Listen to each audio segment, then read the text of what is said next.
Bueno, entonces, primero que todo, agradecer a los organizadores de este interesantísimo evento y en particular a Carlos Torres, mi colega y amigo con quien he trabajado por mucho tiempo en estos temas que nos unen alrededor de la informalidad urbana.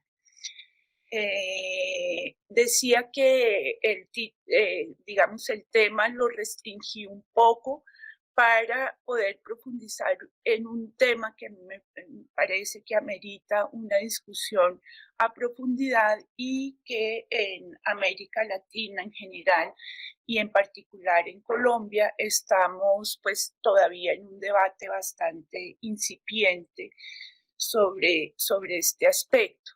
Entonces me voy a ceñir o a restringir más bien a hablar sobre el mercado residencial popular, pues desde una perspectiva de América Latina, pero tomando como ejemplo para sustentar algunas de las hipótesis que voy a desarrollar en una investigación que se realizó o que hemos venido realizando más bien en la ciudad de Bogotá.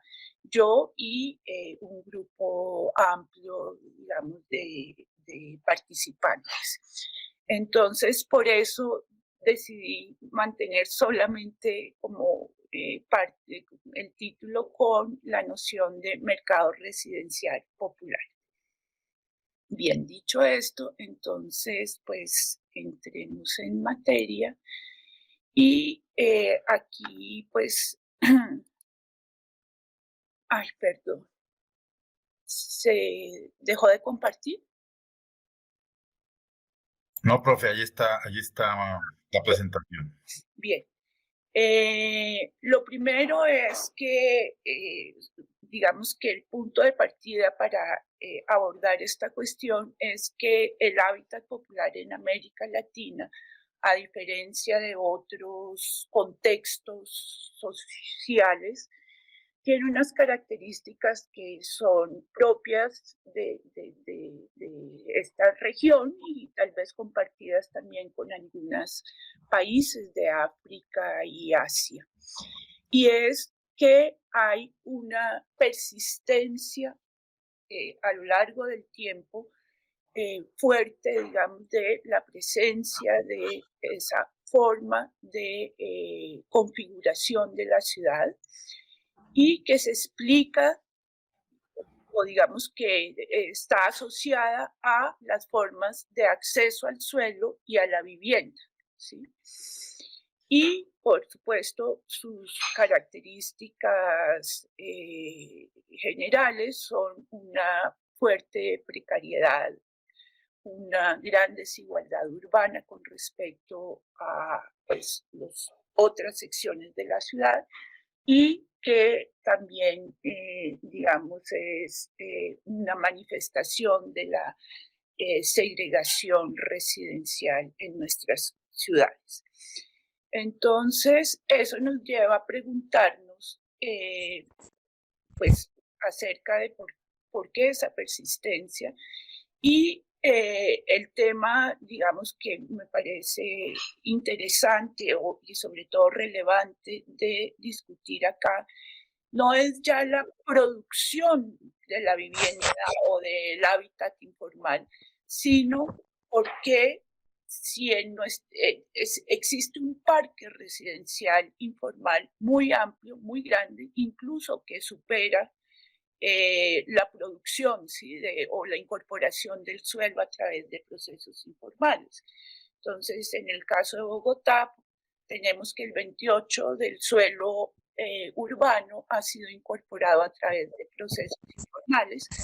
Sin embargo, el 40% de la población habita en esta sección de la ciudad. Eso significa que quienes autoconstruyen la vivienda no solamente la usan, digamos, tiene un valor de uso para estas familias, sino que también la ofrecen como una solución habitacional a familias diferentes a las suyas. Es decir, que ese parque autoconstruido adquiere un valor de cambio y se intercambia en el mercado. Entonces, la pregunta acá que vamos a tratar de abordar es cómo funciona ese mercado de habitacional popular en ese parque ya construido, ¿sí? En ese stock de vivienda popular.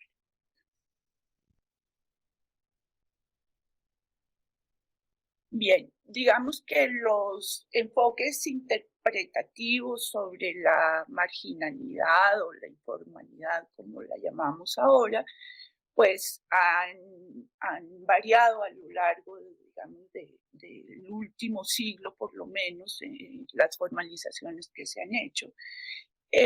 Y pues yo solamente voy a recordar aquí un par, digamos, de enfoques interpretativos para, digamos, tendientes a explicar no solamente la marginalidad, que es, digamos, una marginalidad englobante, que es marginalidad económica, una marginalidad social, marginalidad política incluso, y los procesos asociados, digamos, o derivados de esa marginalidad en términos del hábitat, sino también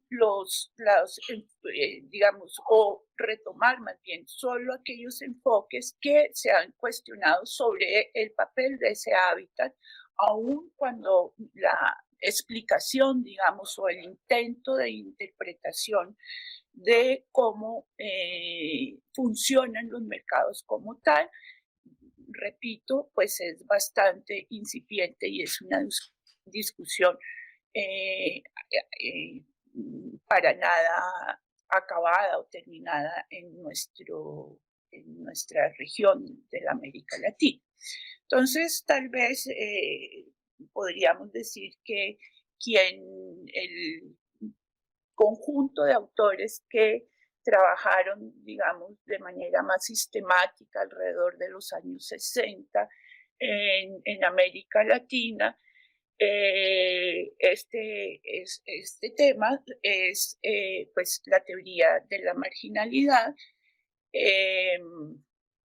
desde un enfoque pues propuesto y orientado por Turner, pero pues también con eco con muchos otros autores en los distintos países latinoamericanos.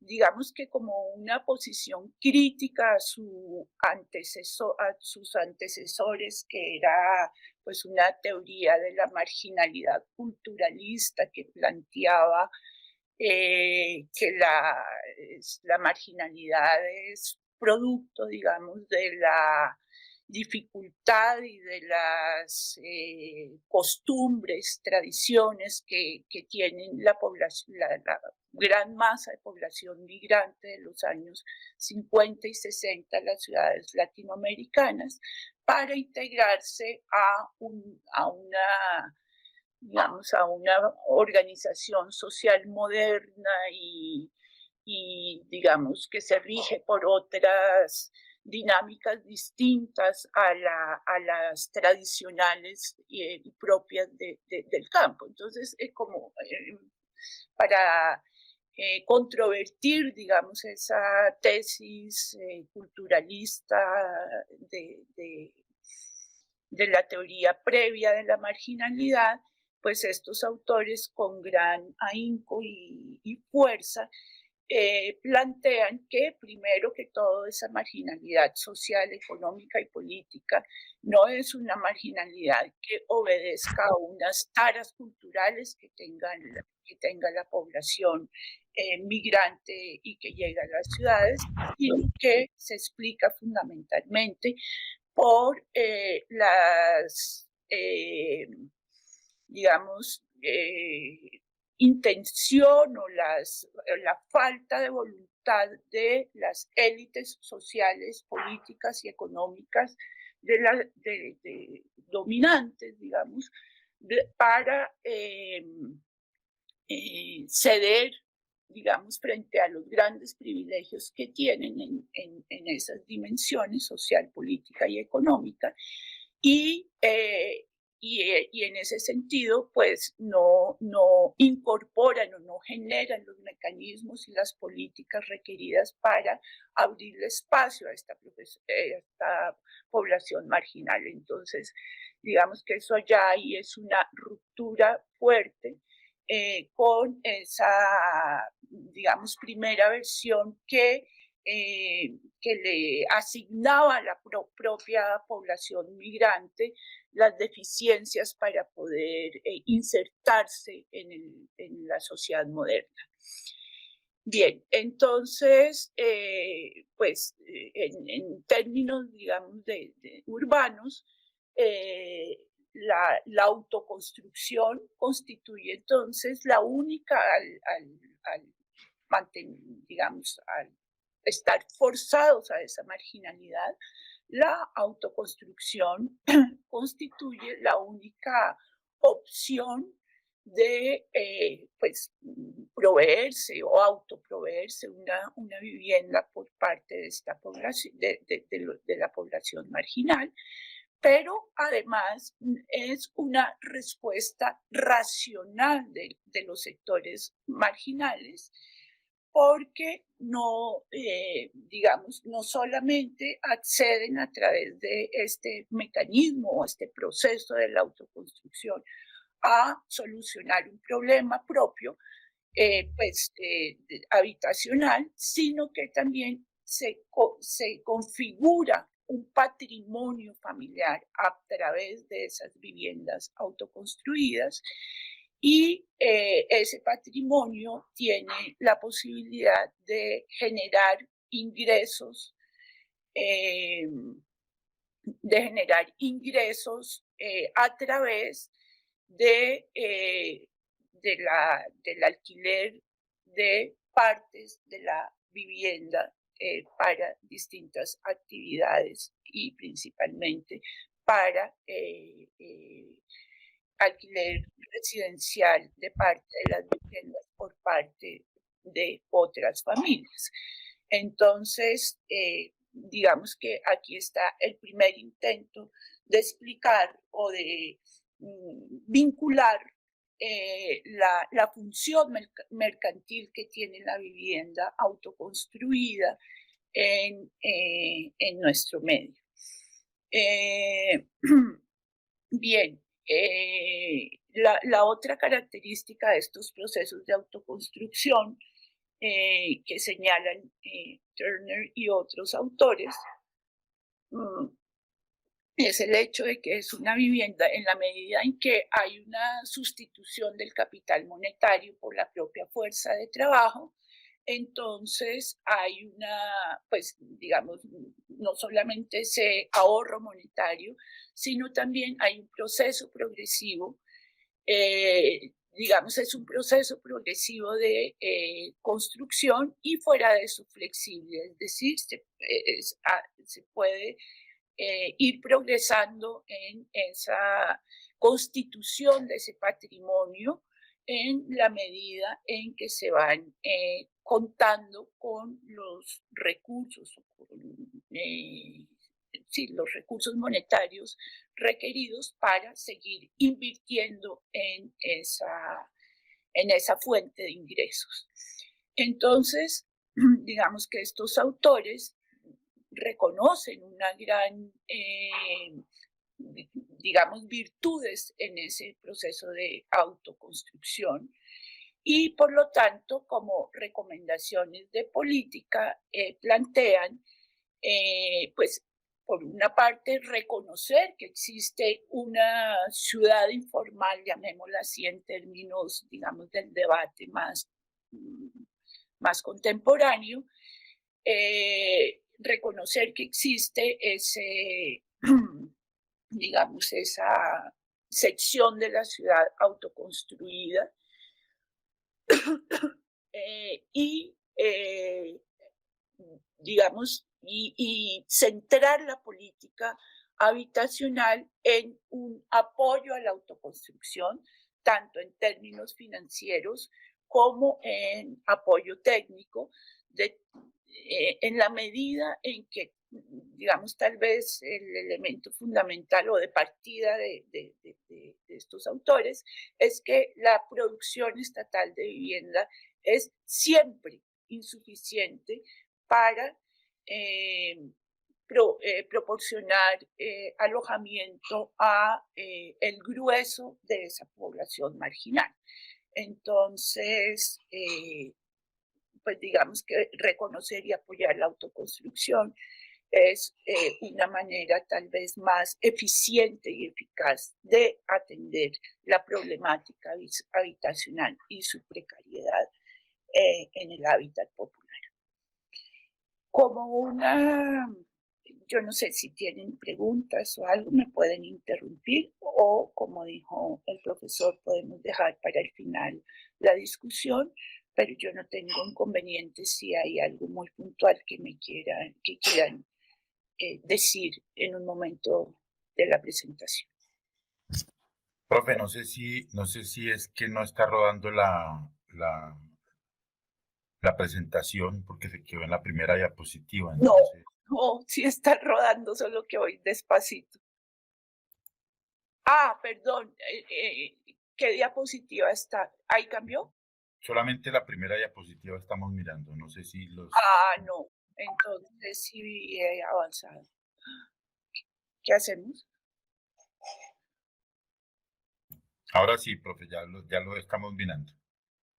Pero entonces si comparto la pantalla, si pongo pantalla completa, ¿se puede ver así también? Sí, O sea, ¿puedo avanzar? sí, profe. Bien. Ahí están viendo ya la nueva, ¿cierto? ¿La nueva diapositiva? No, o sea, se ve la diapositiva 4, pero no queda como si lo hubieras puesto En pantalla completa. Yo creo que es mejor así, Bueno, sí. así sin pantalla completa. Perfecto, profe. ¿Podemos continuar? ¿Ahí? ¿Ahí? Sí, así.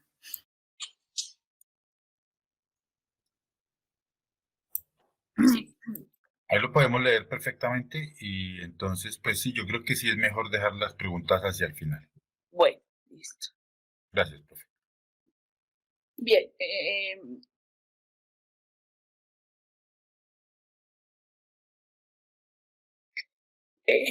Digamos como en discusión con ese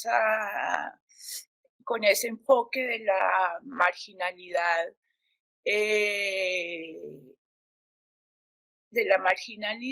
entonces digamos que otra línea de pensamiento, otra corriente del pensamiento, que es el estructuralismo y la teoría de la dependencia, digamos, de corte marxista, sostienen que, en primer lugar, que digamos que el origen de esa marginalidad estructural en las sociedades latinoamericanas está asociada o explicada por las características estructurales del desarrollo en América Latina y su inserción en el capitalismo mundial. Y eso tiene que ver, pues, por un lado, con los lentos procesos de desarrollo económico, la aparición de grandes monopolios en un estadio muy incipiente del desarrollo económico, la especialización de nuestros países en una producción agropecuaria y extractiva fundamentalmente, En fin, una serie de debilidades de ese proceso de inserción y de desventajas en ese proceso de inserción que llevan, perdón, a que esa pues gran masa de población migrante que llega a las ciudades pues no puedan ser absorbida por ese proceso, digamos, de industrialización que se vive en parte de la primera mitad y la segunda mitad del siglo XX en nuestros países. Entonces, así, digamos, bajo esas características estructurales, estos autores plantean que lo que Marx llama ese ejército industrial de reserva, es decir, de esa población que no es absorbida por como asalariados, digamos, en el proceso de industrialización, constituye pues esa gran masa de la marginalidad. Pero a diferencia de lo que plantea la visión anterior, esos marginales y los asalariados constituyen un gran aglomerado social, es decir,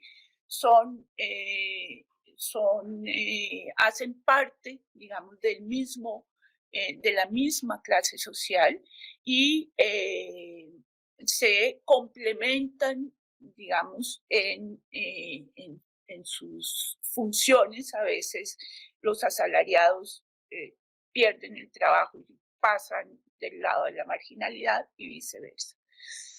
En todo caso, el hecho de que tenga un carácter estructural implica que esa sobrepoblación que no ha sido absorbida, que el proceso de industrialización no ha sido capaz de absorber, entonces busca sus propias formas de sobrevivencia y en términos urbanos, la autoconstrucción pues es la respuesta a esa situación, digamos, de marginalidad. Entonces la autoconstrucción entendida como el autosuministro de la vivienda, y esta corriente nos va a decir que de alguna manera digamos que el poder central y el capitalismo y los capitalistas, digamos, no están del todo en contra de la existencia de esa autoconstrucción como forma de suplir esa necesidad a través de su propia fuerza de trabajo, porque eso permite mantener un régimen de salarios bajos que a su vez está pues alimentada o nutrida por la existencia precisamente de esa marginalidad. Entonces, desde esta corriente, digamos que se plantea que, bueno, digamos que la corriente anterior marginalista también planteaba que al lado de las políticas urbanas debía haber una serie de reformas y de cambios institucionales como la reforma agraria, como la educación universal, es decir, una serie de políticas de carácter más macro que pues permitieran superar esa condición de marginalidad. Desde esta perspectiva, pues también se plantea que superar esa condición de marginalidad pasa por unas políticas generales mucho más amplias e inclusive, digamos, desde este enfoque marxista, pues una transformación de la sociedad. Pero en términos específicos de las políticas urbanas, esta corriente sí son muy defensores de la producción estatal de vivienda, en la medida que la autoconstrucción es una forma de delegar a la población una función, digamos, social que tiene el Estado. Y bueno, eso tiene bastantes implicaciones. Creo que en aras del tiempo voy a seguir más rápido. Digamos que tal vez dos de las discusiones que están, digamos, hoy en día más, o por lo menos desde mi punto de vista y desde mi cuestión de entrada, que es el funcionamiento del mercado residencial, me llaman más la atención, es de una parte un enfoque que es como una revisión a este primer, digamos, visión marxista que está centrada fundamentalmente en la producción, en la autoconstrucción como una forma de producción, es decir, de adicionar stock viviendas al stock existente, ¿no? Y pues esta corriente del estructuralismo se va a interesar fundamentalmente por explicar cómo coexisten distintas formas de producción de vivienda en América Latina. Entonces hay una producción estatal de vivienda que tiene una lógica específica, que es el capital desvalorizado del Estado. Hay una producción capitalista, que es la producción dominante, cuyo objetivo pues es la acumulación de capital, y la autoconstrucción, cuyo objetivo pues es satisfacer o la autosubsistencia, ¿sí? Bien, entonces como sin desprenderse completamente de esta y sobre todo de la explicación estructural de las características del desarrollo en América Latina, pero sí con un interés especial por entender cómo después de la autoconstrucción aparece un nuevo mercado que es ese stock inmobiliario. Entonces, para esto, pues el autor que tiene esta propuesta es Samuel Jaramillo, que creo que es conocido para muchos de ustedes, y pues él parte de lo siguiente. Él plantea que, pues primero, sí, la autoconstrucción, digamos que esa teoría estructuralista llega a un punto de la explicación de la existencia, digamos, del hábitat popular, pero en la medida en que hoy en día esas transacciones predominantes son en el parque ya construido, pues tenemos que encontrar, digamos, o interpretar cómo funciona ese mercado. Entonces, él parte de rescatar la noción de Marx del agente mercantil simple. Para Marx, ese agente mercantil simple es un productor productor mercantil, es decir, produce para el mercado, pero es, digamos, como el antecesor al capitalista. ¿Por qué? Porque su producción, pues, es primero muy básica, muy poco tecnificada, muy artesanal, si se quiere, y su objetivo no es la acumulación como es la posición, digamos, dominante del agente económico en el capitalismo. Y entonces Marx decía, ese agente mercantil simple que compite con el capitalista en el ámbito del mercado, va a desaparecer, va a terminar siendo absorbido por la producción capitalista y pues lleva hasta ahí casi que el análisis de este agente mercantil simple, porque pues él decía va a desaparecer.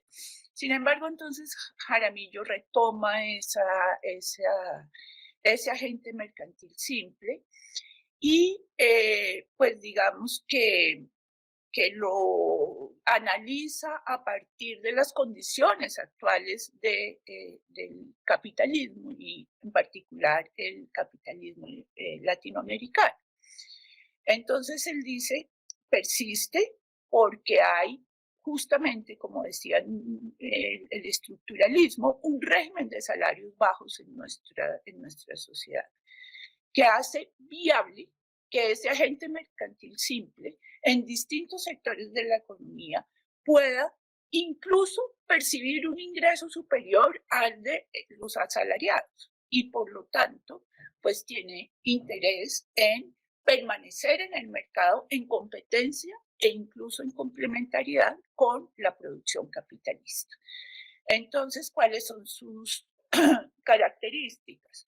Produce para el mercado y participa de la división del trabajo, no quiere decir, no es que sea solamente quien produce y vende lo que produce, sino que tiene algún grado de sofisticación en la organización del trabajo, pero su motor o el motor de su producción o de su actividad económica no es la acumulación para reinvertir, ¿sí?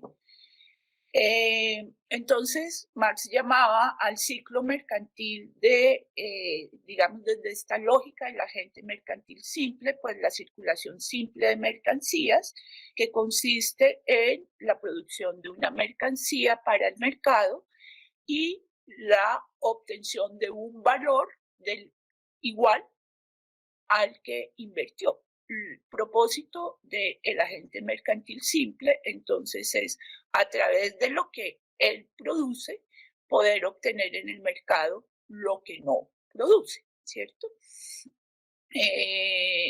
Y entonces, pues está sometido a la competencia mercantil, que es la competencia con incluso los productores capitalistas.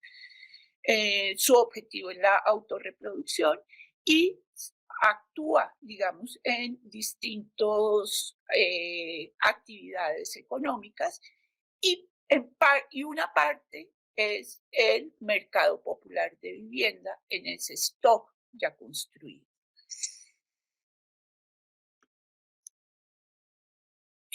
¿Cuánto tiempo me queda? Perdón. Profe, le quedan 15 minutos. Listo, entonces yo me voy a saltar aquí rápidamente, o más que saltar, a decir muy rápidamente esto. Entonces, el agente mercantil produce un cierto valor W que lo hace a través de un trabajo vivo, es decir, de su propio trabajo y usando algunos medios de producción. Y ese valor que produce lo vende, lo intercambia en el mercado, obteniendo lo que este autor denomina la remuneración implícita al trabajo, es decir, la remuneración a su propio trabajo, la diferencia entre el valor producido y lo que valen los medios de producción.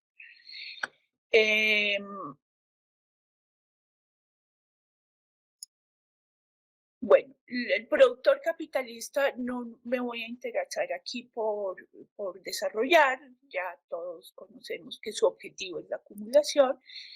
Bien, pero sí es importante tener acá subrayar acá un aspecto de la coexistencia de estos dos lógicas de producción y circulación de mercancías en la medida en que, pues digamos que permite esta aproximación romper ese dualismo de que hay un mercado propio, digamos, del capitalismo y otro mercado distinto y esa dualidad digamos, del hábitat popular. Desde esta perspectiva, la institución del mercado, el espacio mercantil, es compartido por los dos agentes y se da en una competencia y en complementariedad. De hecho, los capitalistas consumen de manera directa parte de la producción de los agentes mercantiles simples.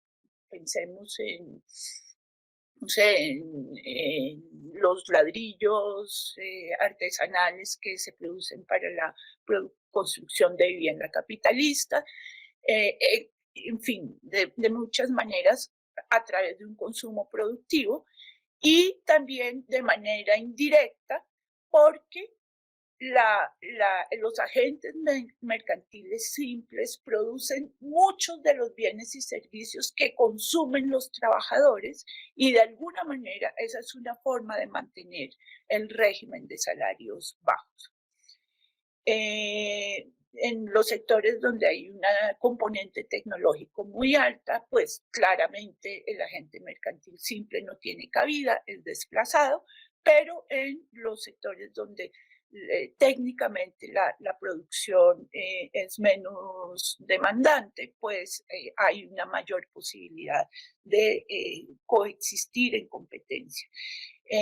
Y por otro lado, en la medida en que el objetivo último no es acumular para reinvertir, el agente mercantil simple puede producir a precios más bajos que el capitalista.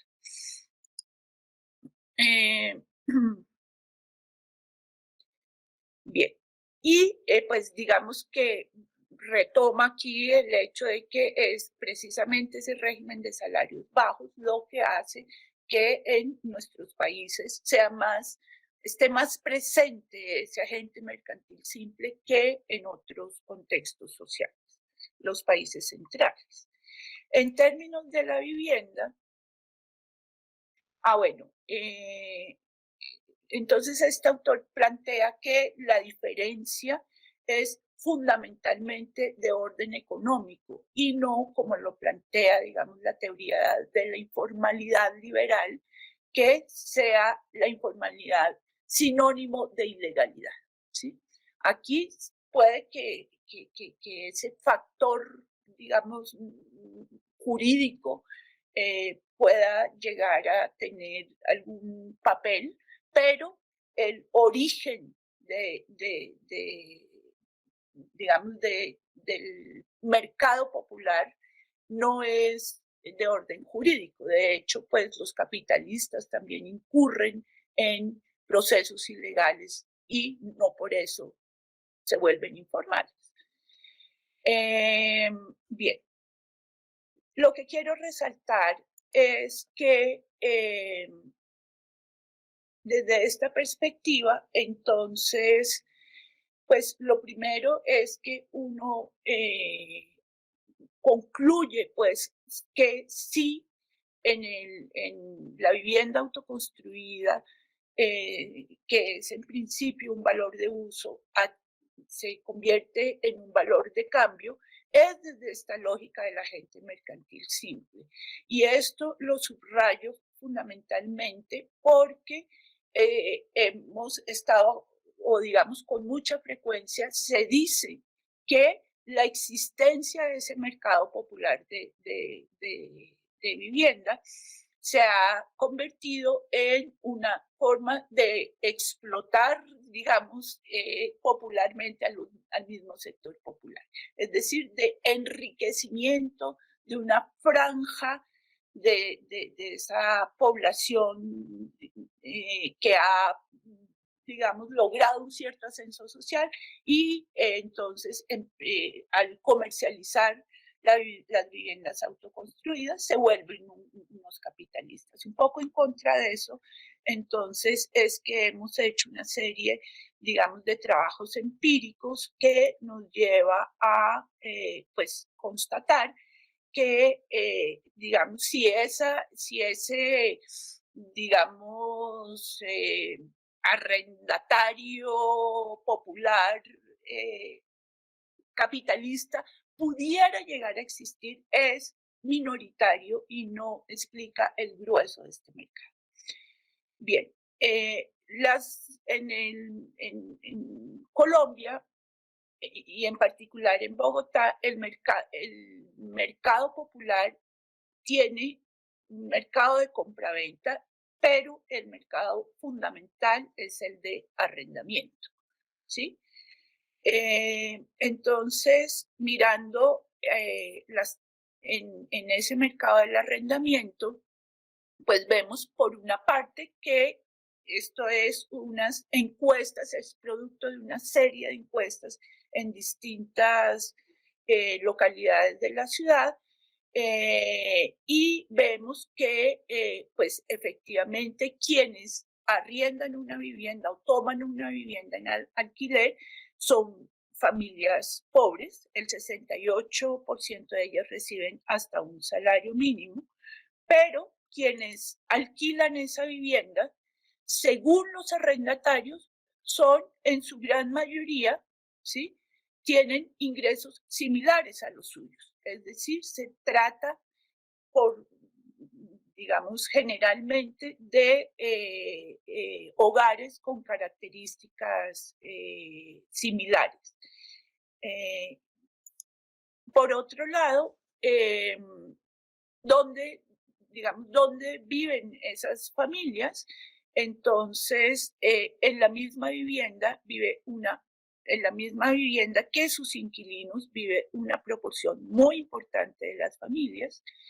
En otra vivienda de la misma localidad, es decir, en un sector parecido donde está la vivienda que arrienda, que ofrecen arrendamiento, y en mucha menor medida en otra localidad.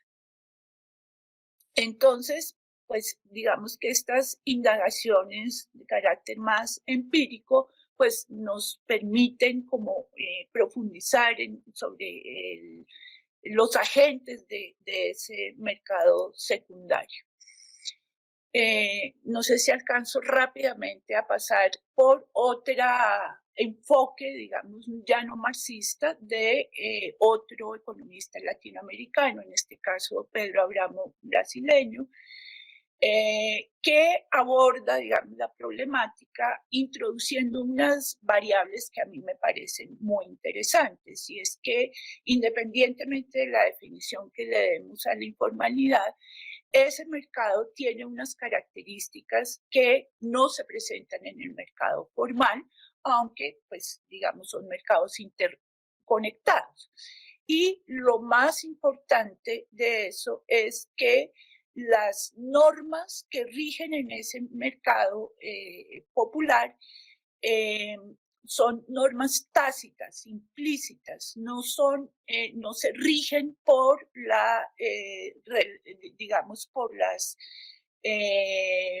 relaciones jurídico-políticas del derecho, sino que son normas que están dadas en la historia y localmente, y que son prácticas sociales cuyo base es la confianza y la expectativa de reciprocidad y lealtad que determina que haya una regularidad en el mercado popular.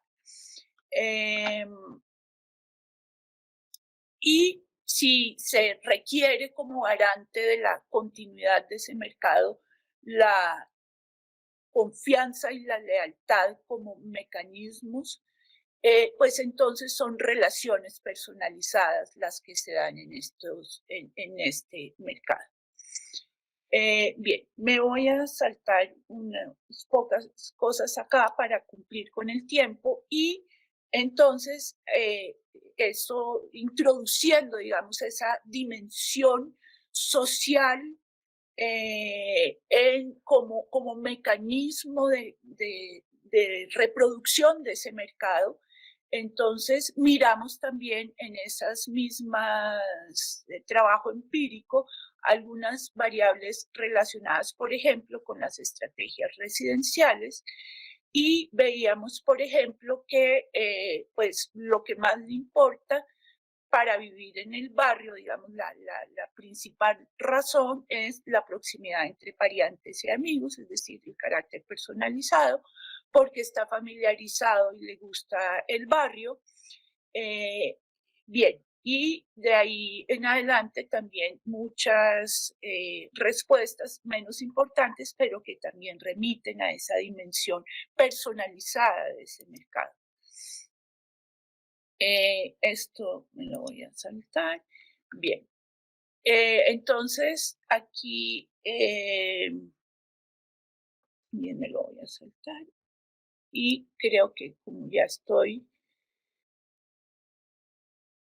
el 53% de los arrendatarios en los últimos 5 años han vivido en el mismo barrio y casi todos en la misma localidad. Entonces, ya para terminar, pues yo planteo como de manera bastante atrevida y también bastante incipiente, pero como un intento, como un diálogo entre estos dos autores y digamos que a partir de los trabajos empíricos se podría decir que el mercado de alquiler en los barrios populares tiene un carácter estructural, es decir, tiene una continuidad en el tiempo, se reproduce en el tiempo y presenta unas regularidades que están sustentadas en la lógica del agente mercantil simple y combinado con las relaciones comunitarias de proximidad. Son familias de bajos ingresos y con poca capacidad de ahorro, es decir, no tienen esa posibilidad de acumular y reinvertir. Predominan relaciones mercantiles personalizadas y de reciprocidad que permiten arreglos, acuerdos y reglas locales y otorgan una cierta flexibilidad a este mercado que muchas veces lo hacen más atractivo para quien arrienda una vivienda que el mercado formal. No por ello quiere decir que no sea en condiciones de gran precariedad, en condiciones de enormes desigualdades urbanas y en condiciones de una gran exclusión de la ciudad, lo que por supuesto amerita una reformulación de las políticas públicas en general y urbanas en particular, que están orientadas fundamentalmente por una lectura digamos, dirigida al mercado en el sentido que lo indica la aproximación liberal o neoliberal de la economía. Bueno, espero no haberme excedido demasiado mucho en el tiempo. No, profe, exactamente los 50 minutos. Muchas gracias. Bueno. Entonces, pues vamos a abrir el espacio para preguntas. De pronto tenemos unos 10 minutos. Sí, profe.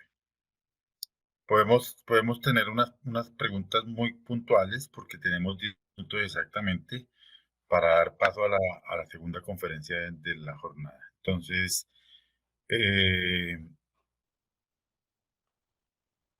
Fide Mariela Rivas pregunta por el chat. Solo quería conocer si la ponente nos puede ilustrar si existen avances legislativos en América Latina relacionados con el tema expuesto. Ahí se puede ver en el chat de la llamada. Y Jason Andrés Hincapié, también en el chat, nos pregunta cómo pueden condicionar las rentas del suelo estas relaciones expuestas. Uy, esa pregunta es para otra hora de discusión, pero rápidamente pues le contesto primero a Jason o le intento dar un abrebocas a esa pregunta. Y es, sí, efectivamente, pues en particular Samuel Jaramillo, pues trabaja a partir, digamos, de la noción de rentas del suelo. Y él plantea que efectivamente ese sistema de rentas que explican la configuración del mercado o, digamos, de la ciudad de origen capitalista, también se da en los procesos, digamos, populares, pero digamos que la elaboración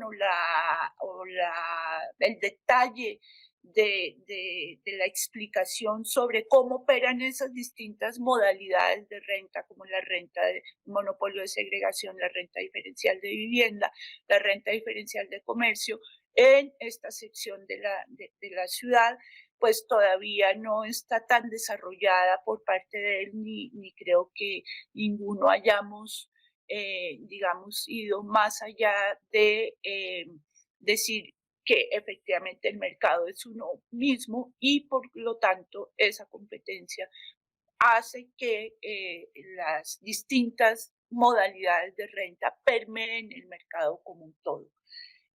Lo invito, si quiere, a leer un nuevo texto, el libro de Samuel Jaramillo que se llama Heterogeneidad estructural en la ciudad latinoamericana, que va a ser apenas lanzado y ahí profundiza un poco más sobre ese tema.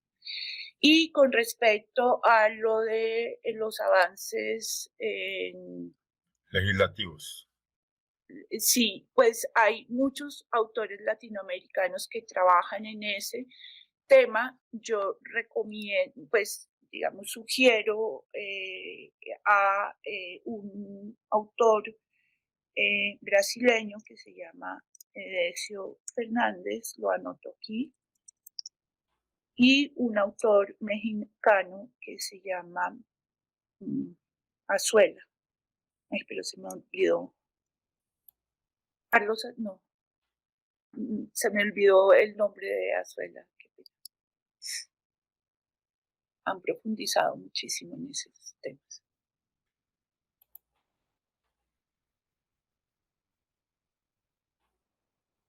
Perfecto, profe. ¿Algo más? ¿Alguien más desea hacer alguna pregunta? No sé si por el... No, La legislación. el FIDE, por favor. No, que lo de la legislación. Ah, ya lo escribí en el chat. No sé si era esa exactamente la pregunta, que qué autores latinoamericanos han profundizado en ese tema. No, si conocías a nivel de América Latina si hay avances en cuanto a legislación, de normativas. Sobre el mercado inmobiliario informal. La regulación de los mercados informales. Aparte de la regularización, digamos, de la tenencia de la tierra como tal, más bien el mercado inmobiliario. Pues lo que los mecanismos que se tienen para regular ese mercado son, digamos, los que se conocen, los que hay, digamos, no hay unos instrumentos que estén dirigidos específicamente a regular el funcionamiento del mercado. Son o la legalización, que está inspirada, digamos, en la explicación neoliberal de la ilegalidad. Entonces, legalizar es una fuente de es una vía para la formalización y para la inserción, digamos, del mercado informal en un mercado formal, ¿cierto? Esa es como la línea liberal, digamos, que encabeza De Soto, y entonces ahí el instrumento es la legalización. Y los otros mecanismos de intervención o en la informalidad, pues son el mejoramiento de los barrios, es decir, la regularización urbanística de los asentamientos de origen informal. Pero no hay es que yo creo que esa discusión de cómo funciona el mercado es todavía tan incipiente, está en un nivel como tal, que pues digamos que toda la fuente que nutre las políticas se basa fundamentalmente en el tema de la ilegalidad. Muchas gracias. Bueno, profesora Farías, si no hay más preguntas, de pronto tenemos espacio para una pregunta más y no más, pero si no hay más preguntas, le agradecemos enormemente a la profesora Adriana Farías por su importante conferencia sobre el mercado de vivienda informal y pues nada, le rogamos que nos regale su presentación, excelente conferencia, muchísimas gracias y le damos paso a la segunda conferencia